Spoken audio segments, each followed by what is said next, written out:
Hello दोस्तों, आज हम गरीब पिता और उसके लालची बेटे की कहानी सुनेंगे।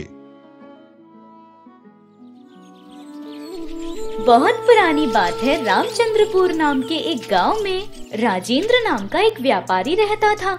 उसके 2 बच्चे थे। बड़े बेटे का नाम सुरेश, छोटे बेटे का नाम शिवा। सुरेश बहुत ही स्वार्थी और लालची था, वही शिवा मासूम था। एक दिन राजेंद्र अपने दोनों बच्चों को बुलाकर, सुरेश, शिवा, अगले हफ्ते त्योहार आने वाला है। ये लो, ये पैसे लेकर त्योहार के लिए नए कपड़े खरीद लो। ऐसे दोनों को पैसे देकर शहर जाने कहता है।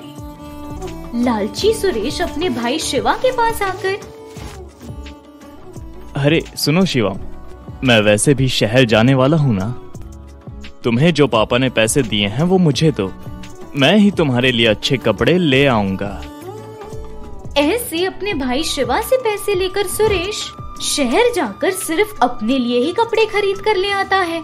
सुरेश को घर लौट कर आता देख शिवा अपने कपड़े देने कहता है। तब तुरंत ही सुरेश अपने पुराने कपड़े लेकर वही नए कपड़े हैं कहकर शिवा को देता है। त्योहार के दिन शिवा अपने भैया के पुराने कपड़े पहनता है। वो देखकर राजेंद्र, तुम्हें नए कपड़े के लिए पैसे दिए थे ना मैंने, तो त्योहार पे तुम पुराने कपड़ों में क्यों आए हो? ऐसे पूछता है। और तब शिवा ऐसे कहता है, ये नए कपड़े ही हैं पापा, आपने जो पैसे दिए थे वो भैया ने मुझसे लेकर शहर जाकर मेरे लिए वो कपड़े ले आए हैं। ऐसे शिवा के कहते ही पिता को सब समझ आता है। ऐसे बार बार सुरेश का शिवा को धोखा देते हुए देखता है राजेंद्र। बार बार समझाने के बावजूद भी सुरेश में कोई बदलाव नहीं था। एक बार राजेंद्र अपने आप में ऐसे सोचता है, हर तरह से समझाने की कोशिश की लेकिन सुरेश तो सुधर ही नहीं रहा। अभी तो मैं हूँ इसीलिए तो ठीक है, वहीं कल को अगर मैं ना रहूं तो सुरेश शिवा को बहुत प्यार से मीठी छुरी घोंपकर पूरी जायदाद को अपने कब्जे में कर सकता है। ऐसे विचार करके एक उपाय के बारे में सोचता है। 2 दिन के पश्चात राजेंद्र अपने दोनों बच्चों को बुलाकर, देखो बच्चों, मेरी कमाई हुई जायदाद को 2 भाग में अलग करके उन्हें 2 मटकों में डालकर पश्चिम ओर के कमरे में रखा है। मैं कल सुबह तीर्थ यात्रा के लिए निकल रहा हूँ। मेरे तीर्थ यात्रा पे जाने के पश्चात तुम लोग एक एक मटके को लेकर अपनी जिंदगी खुद जी लेना। मेरे लौट कर आने में कम से कम 3 महीने का समय है। ऐसे कहता है। दोनों कुमार ठीक है कहते हैं। उस दिन रात को सुरेश के पिता और उसके भाई के सोने के बाद बिना कोई आवाज किए पश्चिम ओर के कमरे के पास जाता है। दोनों मटकों को खोलकर देखता है। उनमें आधे चांदी के सिक्के और आधे मिट्टी के गोले थे। उसके पिता ने मिट्टी के गोले उसमें क्यों डाले थे ये सुरेश को समझ नहीं आता।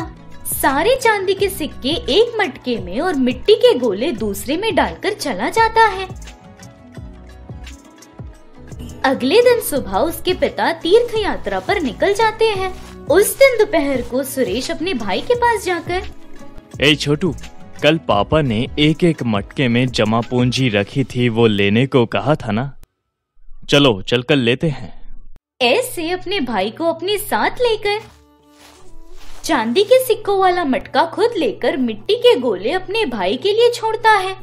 पापा ने कहा है ना, एक एक मटका ले लो और अपनी जिंदगी खुद जी लो। मैं इस घर में रहूंगा, तुम हमारा जो पुराना झोपड़ा है ना उसमें रह लेना। ऐसे कहता है। ठीक है कहकर शिवा वहाँ से झोपड़े की ओर निकल जाता है। उस मटके को खोलकर देखता है, उसमें मिट्टी के अलावा और कुछ नहीं था। उसके पिता ने मिट्टी के गोले क्यों रखे हैं सोचकर एक मिट्टी का गोला हाथ में लेकर सोच रहा था। वो मिट्टी का गोला हाथ से फिसलकर नीचे गिर जाता है। तब वो फटकर उसमें से सोने के सिक्के बाहर निकलते हैं। वो देखकर शिवा चौंक जाता है। सारे गोले को ऐसे ही फोड़कर देखता है। हर गोले में एक एक सोने का सिक्का था।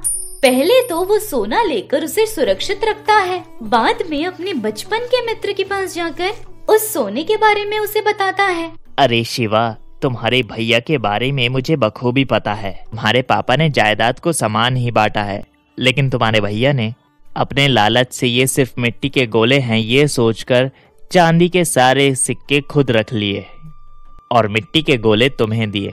तुम्हारी नसीब और तुम्हारे पिता की समझदारी से तुम्हें ये सोने के सिक्के मिले हैं। अभी तो अपनी मासूमियत को छोड़कर कौन कैसा है ये समझो। ऐसे अपने मित्र से कहकर सोने के सिक्कों के साथ रहने के लिए, एक अच्छा सा घर और व्यवसाय करने के लिए जमीन खुद दिलाकर देता है उसे। उस खेत में मेहनत करते हुए सुखी से रह रहा था शिवा। दूसरी तरफ स्वार्थ में पड़कर सुरेश घर की जरूरतों के लिए एक एक चांदी का सिक्का व्यर्थ करता है। 3 महीनों के बाद राजेंद्र फिर से लौट कर आता है। पहले अपने छोटे बेटे के पास जाकर देखता है। शिवा जिस घर में रह रहा था उसे देखकर और उसके काम कर रहे खेत को देखकर बहुत खुश होता है। वो पहली बार मासूमों की तरह न बर्ताव करके समझदार बनता देखता है उसे। बाद में अपने बड़े बेटे के घर जाता है। राजेंद्र के वहां जाते ही वहां पर सारे चांदी के सिक्के घर के पीछे व्यर्थ करके खाने के लिए भोजन भी न होने के कारण तड़प रहा था। वो देखकर राजेंद्र बहुत उदास होकर, देखा ना बेटा, कितनी बार कहने पर तुमने अपनी लालच को नहीं छोड़ा। मैंने दोनों को थोड़े चांदी के सिक्के और थोड़े सोने के सिक्के दिए थे बेटा, लेकिन तुमने एकदम स्वार्थी होकर अपने भाई को धोखा देने का सोचा बेटा। अभी तुम्हारे पास खाने के लिए भी खाना नहीं बचा है बेटा। हाँ पापा, अगर मैं आपके बताए रास्ते पर चलता तो आज ये मुसीबत नहीं आती पापा। ऐसे उदास होता है सुरेश और तब राजेंद्र ऐसे कहता है, अभी भी तुम बदले हो इसीलिए मैं बहुत ज्यादा खुश हूँ। ये लो, ये सोने के सिक्के की पोटली ले लो। ये पोटली तुम्हारे भाई ने तुम्हें देने को कहा है। भले ही तुमने उसे धोखा दिया, लेकिन वो तो तुम्हारे बारे में अच्छा ही सोच रहा है। इन्हें लेकर कम से कम अभी तो अच्छे से रहो। ऐसे कहता है राजेंद्र। सुरेश उस पल से अपनी लालच को पूरी तरह छोड़कर मेहनत से काम करना शुरू कर देता है और वो देखकर राजेंद्र के मन को भी बहुत खुशी मिलती है।